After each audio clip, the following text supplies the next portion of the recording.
नमस्कार, प्रदेश के चर्चित डिबेट शो आज की फाइट में आप सभी का स्वागत है। मैं हूं आपके साथ हेमंत कुमार।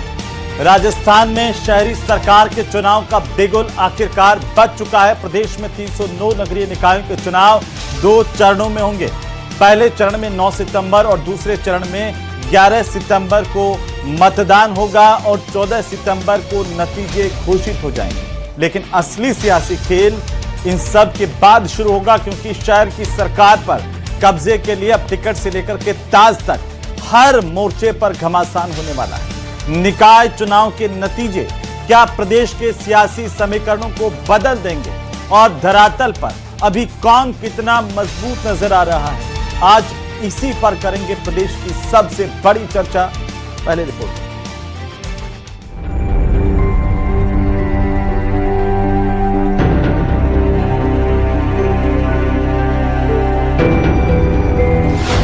चुनावी बिगुल, किसकी बनेगी सरकार? सियासी शतरंज, किसकी चलेगी चाल? 309 निकाय, शहरों में सियासी रण। राजस्थान के इतिहास में पहली बार सभी नगरीय निकायों में एक साथ चुनाव होने जा रहे हैं। राज्य निर्वाचन आयोग ने 309 शहरी निकायों के चुनाव कार्यक्रम का ऐलान कर दिया है। पहले चरण में 9 सितंबर, दूसरे चरण में 11 सितंबर को मतदान होगा और 14 सितंबर को मतगणना के साथ खुलेगा जनता के जनादेश का पिटारा। लेकिन ये सिर्फ पार्षद चुनने का चुनाव नहीं है, ये शहरों की सत्ता पर कब्जे की लड़ाई है। पहले पार्षद चुने जाएंगे, फिर शुरू होगी मेयर, सभापति और नगर पालिका अध्यक्षों की कुर्सी की लड़ाई। निकाय प्रमुखों का चुनाव 21 सितंबर को होगा, जबकि 22 सितंबर को उपाध्यक्ष, डिप्टी मेयर, उप सभापति और नगर पालिका उपाध्यक्ष चुने जाएंगे। यानी 14 सितंबर को जनता का फैसला आएगा। लेकिन सत्ता की असली बाजी उसके बाद तय होगी। किस दल के पास कितने पार्षद होंगे, कहां बहुमत बनेगा, कहां निर्दलीय निर्णायक होंगे और कहां एक एक पार्षद सत्ता की चाबी बन जाएगा। प्रथम भाग में, फर्स्ट पार्ट में, राज्य के 309 नगरीय निकायों, जिसमें 10 नगर निगम हैं, 47 नगर परिषद हैं एवं 252 नगर पालिका हैं। इसके चुनाव 2 चरणों में, 2 फेजेज में संपन्न कराए जाएंगे। प्रथम चरण की जो मतदान तिथि है वो 9 सितंबर 2026 और द्वितीय चरण की जो मतदान तिथि है वो 11 सितंबर 2026। मतदान का समय होगा प्रातःकाल 7 बजे से सायंकाल 6 बजे तक और जो मतगणना की तिथि है वो 14 सितंबर 2026। 27 अगस्त नामांकन की शुरुआत, 31 अगस्त नामांकन की आखिरी तारीख, 3 सितंबर नाम वापसी, 9 और 11 सितंबर वोटिंग, 14 सितंबर मतगणना।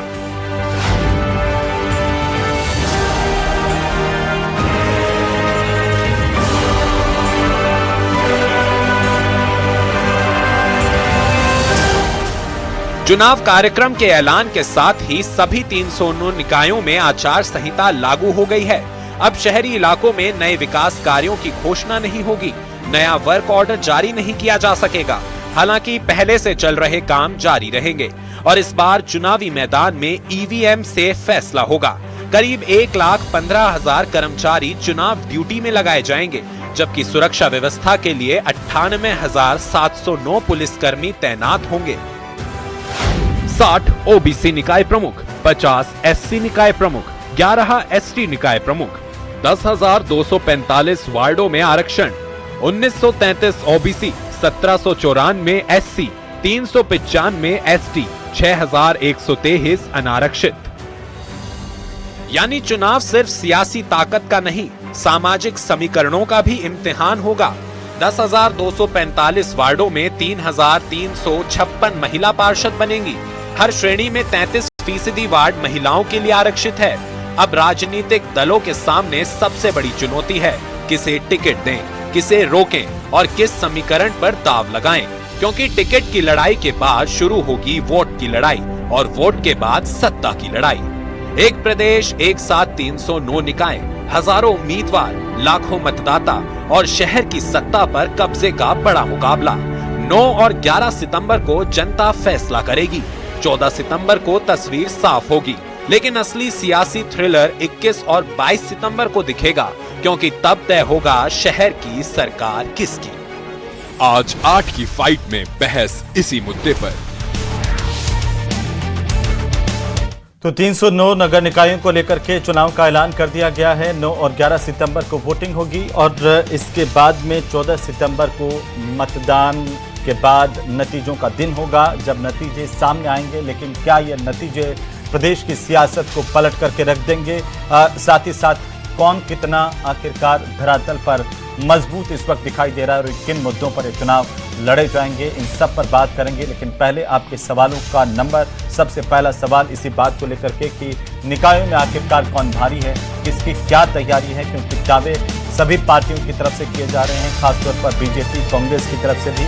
और सवाल नंबर 2 कि टिकट वितरण पर बड़ी चुनौती क्या होगी आखिरकार रणनीति, क्योंकि टिकटों के वितरण को लेकर के दोनों ही पार्टियों में मंथन का दौर चल रहा है। सवाल नंबर 3 कि किसकी अग्नि परीक्षा, बीजेपी या कांग्रेस, क्योंकि दोनों के रास्ते क्या इन निकाय चुनाव से आगे के लिए मजबूत होने वाले हैं और कौन किस पर कितना भारी पड़ने वाला है, इन सब बातों को लेकर के आज चर्चा। हमारे साथ खास मेहमान जुड़ चुके हैं, मैं परिचय करवा दूं हमारे मेहमानों का।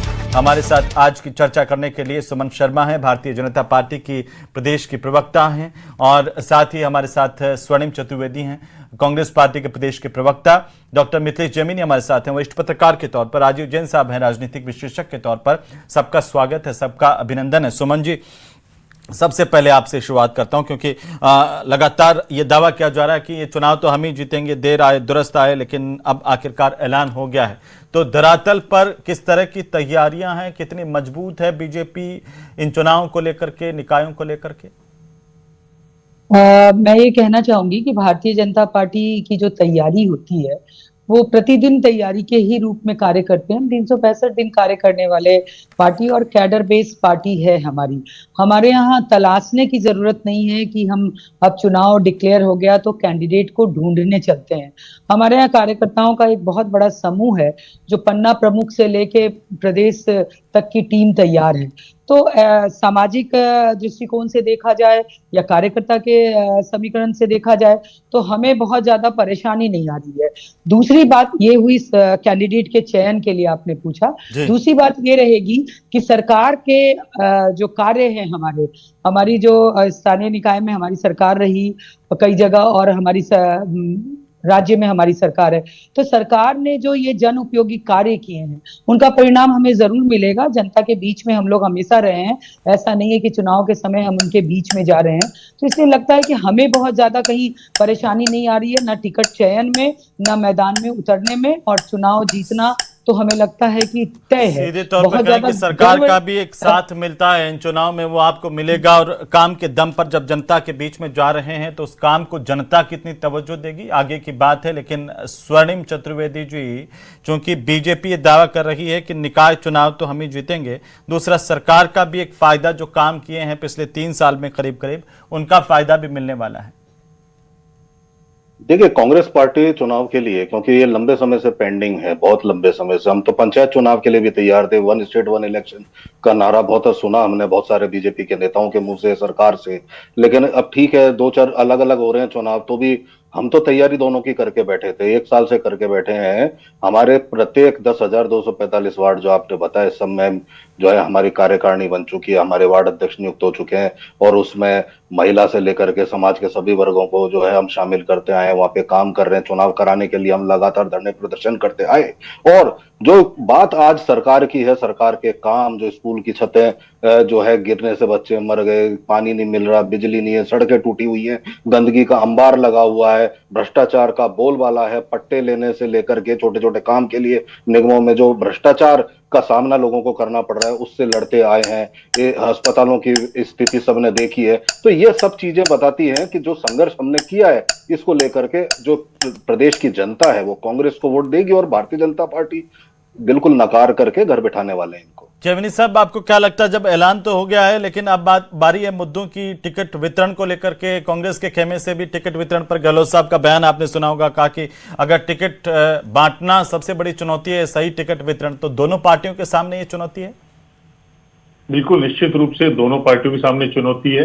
जहां कांग्रेस कह रही है क्यूआर से हम टिकट बांटेंगे, क्यूआर कोड से एप्लीकेशन होगी, वहीं बीजेपी सर्वे करा चुकी है और अपने पर्यवेक्षक नियुक्त कर चुकी है। वहीं दूसरी इंपॉर्टेंट है कि 3 बार मुख्यमंत्री रहे अशोक गहलोत ने एक बड़ा बयान दिया है कि किसी के कहने पर टिकट मत देना। इसका मतलब अशोक गहलोत जी को पता है कि मैं भी कहूं तो टिकट मत देना, यानी अगर हार जाते हैं तो उनको पता है सरकार निकाय चुनाव में वही जीतती है जिसकी सरकार होती है। दूसरा इंपॉर्टेंट बीजेपी के लिए है कि बजट 31 महीने में काफी काम किए हैं, लेकिन कहीं न कहीं जो 10 करोड़ निगमों को, 3 करोड़ यूआईटी को और 1-1 करोड़ नगर पालिकाओं को दी, उनको देने में देरी कर दी। और एक और इंपॉर्टेंट है, जयपुर में जिस तरीके से प्रताप सिंह काचरियावास और सुनील शर्मा के बीच में जबानी तल्खी शुरू हो गई है। तो प्रताप सिंह कहते हैं कि मैं जानता हूं कौन कार्यकर्ता जिनाइन है कौन नहीं है, तो वो जो जिलाध्यक्ष और प्रताप सिंह में जो तनाव चल रहा है वो भी सुलझाना पड़ेगा। और एक बीजेपी के लिए इंपॉर्टेंट है कि पूर्व मेयर सौम्या गुर्जर के पति राजाराम गुर्जर के खिलाफ आज ही एफआईआर दर्ज होने के आदेश हुए हैं। जिस तरीके से कब्जा करने की प्रक्रिया चल रही थी वो बीजेपी के लिए जयपुर में टेंशन डाल सकती है।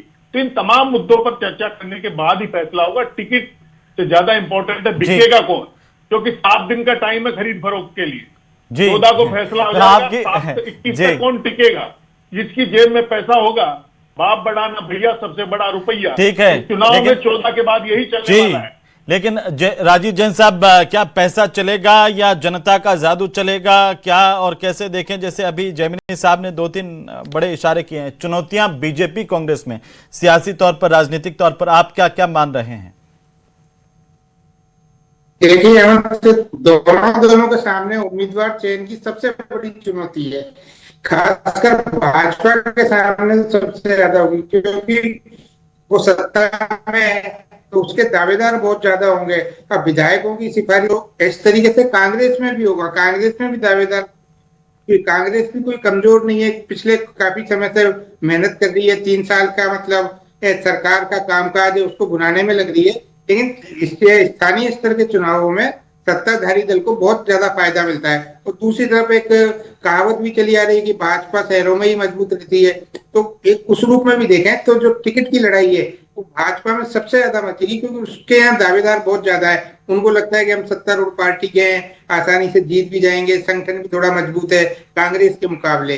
तो इस नाते भाजपा के सामने सबसे बड़ी चुनौती है कि उम्मीदवार चयन वो कैसे करे। सुमन जी तो बहुत अच्छी तरह से जानती है कि विधायकों की किस तरीके से चलेगी, संगठन कहाँ रहेगा, संगठन के पदाधिकारियों की क्या भूमिका रहेगी, ये सब स्थानीय स्तर पर ही तय होगा। कहना एक टिप्पणी में इस बात को लेकर के गुटबाजी पर स्वर्णिम जी, ये बड़ी चुनौती बताई जा रही है कि अभी चुनाव का ऐलान हुआ है और गुटबाजी, अलग अलग जगहों से तस्वीरें इससे पहले सबने देखी, तो क्या एक कांग्रेस के सामने बड़ी चुनौती है? जो गहलोत साहब करें, मैं भी कह दूं तो मेरे कहने से भी टिकट नहीं देना है, तो टिकट किसके कहने से होंगे?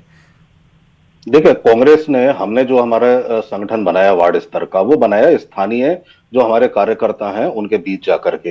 ये पूरा संगठन हमने बनाया है। जो हमारे विधानसभा ऑब्जर्वर्स थे वो वहीं स्थानीय स्तर पर बैठे, वहां लोगों से बातचीत की और एक कंसेंसस बना के किया। इसलिए प्रत्येक जिले में एक पॉलिटिकल अफेयर कमेटी बन रही है, जिसमें हमारे विधायक भी होंगे, सांसद भी होंगे, जिला जो अध्यक्ष भी होंगे, और भी जो है कार्यकर्ता या पदाधिकारी जो पीसीसी के हैं वो रहेंगे, और आपस में कंसेंसस बना करके जो हमारे नीचे से फीडबैक आया है, क्योंकि 2-3 दिन तक हमने लगातार 200 विधानसभा क्षेत्रों का फीडबैक लिया, प्रत्येक वार्ड की मीटिंग हम करा चुके हैं, और मीटिंग करा करके फीडबैक लिया किस किस वर्ग से कौन कौन हमारे नेता चुनाव में आ सकते हैं, इसको लेकर के पहले से हमारी तैयारी हुई। उसके बाद हमारे जिला जो है अध्यक्ष और जो हमारे प्रभारी हैं और विधायक जो है, इन सबके साथ मीटिंग होकर के फीडबैक पे चर्चा हो चुकी है, रणनीति बन चुकी है, स्थानीय स्तर पर क्या मुद्दे हैं सब हमारे तय हो चुके हैं। बीजेपी में तो केंद्रीय नेताओं को भी जिम्मा दे दिया गया है।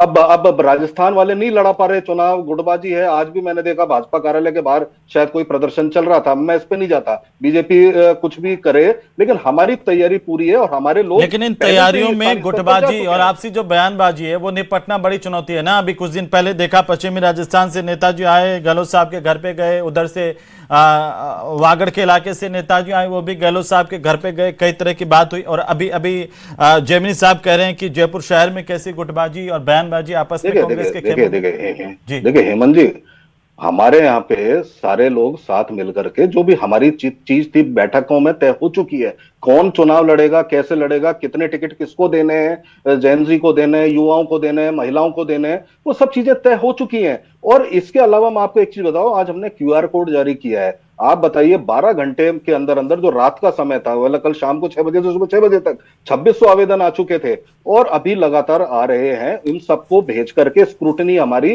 सीधे निचले स्तर पर प्रदेश ये जो पॉलिटिकल अफेयर कमेटी होगी जिलों की, ये करने वाली है। और करके किसी का कोई दबाव, किसी की कोई सिफारिश नहीं, मेरिट के आधार पर टिकट सरकार के काम तो बोलेंगे ना सर, सरकार के काम बोलेंगे ना। वो जो छतें गिरी, स्कूल के बच्चे मर गए, जो स्कूल के जो टपक रहे हैं, जो आप लोगों पर और हम पर बैन लगाया कि स्कूल की जाकर के आप असली तस्वीर भी नहीं दिखा सकते, यही तो था कि आज तस्वीर मत दिखाओ क्योंकि स्कूलों की हालत खस्ता है। जब खुद की हालत खस्ता थी तो चुनाव नहीं कराए। हजारों करोड़ रुपया जो केंद्र से मिलने वाला डूब गया। और बताइए प्रदेश को मिला क्या? कह रहे हैं कि अस्पताल हो, पानी की समस्या हो। आज गहलोत साहब ने ट्वीट किया है और कहा कि चंबल पेयजल योजना का काम 6 महीने से बंद पड़ा है। तो वो कह रहे हैं कि चाहे वो पेयजल की समस्या, छोटे छोटे स्थानीय मुद्दे हैं। हेमंत जी, पहली बात तो मैं बताऊं, स्वर्णिम जी को बहुत ही आदर पूर्वक कहना चाहूंगी, इनकी टीम कितनी बनी है जमीन पे और इनके वार्डों का और इनके संगठनात्मक स्ट्रक्चर को, तो मुझे इस चैनल पे झूठ बोलते हुए कतई अच्छा नहीं लगा था। हमारे स्वर्णिम भाई बहुत ही सीनियर हैं, कांग्रेस के मित्र। एक बार जयपुर शहर का ही पता कर ले, मैं पूरे राजस्थान की बात। सेकंड, दूसरी बात, जो इन्होंने सब कुछ तैयार कर लिया, सब चीज हो गया, पर इनके नेता डोटासरा जी जो क्या कहते हैं कि पैसे से टिकट नहीं मिलेगा, जहां इतनी घमासान है, इतने चप्पल जूते चल रहे हैं, ये सब देख रहे हैं। ये हमारी सड़कों की बात कर रहे हैं, ये हमारे स्कूलों की बात कर रहे हैं। आप राजस्थान घूमिए, तब पता चलेगा कि राजधानी में बैठ के कुछ खबरों को लेके आप उसको कीजिए कि जैन जी को आधार बनाइए। दूसरे के मुद्दे छुड़ा के राजनीति करने की चेष्टा जो कांग्रेस कर रही है वो सफल नहीं होगी। राजस्थान में हमारी सरकार ने इन पूरे 2.5 वर्ष में जो काम किया है, स्थानीय निकाय के चुनाव हैं तो स्थानीय लोगों को जो चीज प्रभावित करती है वो सारी चीजें की है। आप जाइए ना, हमने तो सर्वे और सारी चीजें करवाई है और हमारे पास तो कार्यकर्ताओं की इतनी बड़ी फौज है कि हमें जरूरत ही नहीं है। हमारे यहाँ सारा सिस्टम। आपने एक सवाल उठाया जरूरत काम की तो होगी। जमीनी साहब कह रहे हैं कि पूर्व मेयर के पति पर एफआईआर दर्ज हुई तो जनता तो पूछेगी ना कि उन्होंने क्या किया भ्रष्टाचार।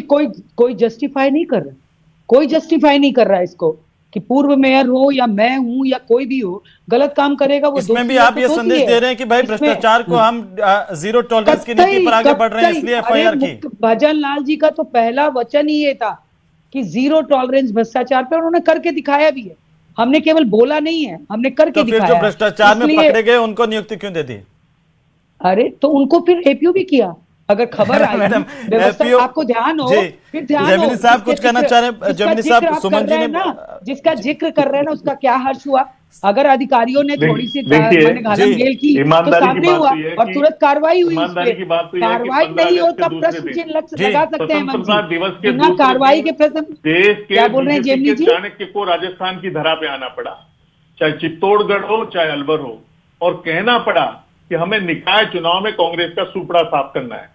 याद करना चाहिए बीजेपी को। एक बार तो स्वाभाविक चीज है ना कि हमारे नेता आएंगे तो आने वाले चुनाव की बात करेंगे। सुपड़ा साफ का जो शब्द है ना, ये बीजेपी को भारी नहीं पड़ जाए अमित शाह जी का, ये बीजेपी को ध्यान रखना पड़ेगा। कोई घमंड नहीं है। नहीं जमीनी साहब, अगर बीजेपी गंभीरता के साथ चुनाव लड़ती भी है और केंद्र के नेता भी कमान संभालते हैं तो बुरा क्या है? कांग्रेस में भी आना चाहिए। एक कहावत है, वो कहा गया, इसमें कोई घमंड और गुरूर नहीं है।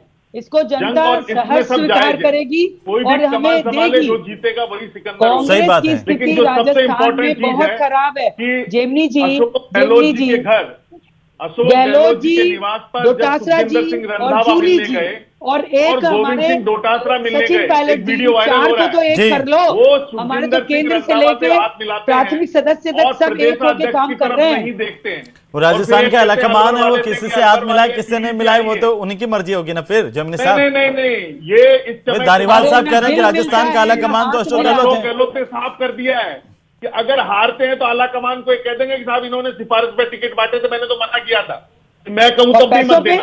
तो ये जो पैसों की बात, वो कांग्रेस को रोकना पैसों की बात नहीं की थी डोटासरा जी ने, नेपथ्य में डाल दिया है कि लिफाफे में टिकट नहीं मिलेगा, उसका क्या है? डाल दिया है वो एक इम्पोर्टेंट है। और जो सबसे बड़ी चुनौती है कि लिफाफे से टिकट नहीं मिलेगा, उसका क्या है? 31 महीने में जिस तरीके से जो तमाम परीक्षाएं हो रही है, चाहे राजस्थान इस अधीनस्थ कर्मचारी बोर्ड से, चाहे आरपीएससी से, और 1,78,000 नौजवानों को बिना पेपर लीक के नौकरी मिली है।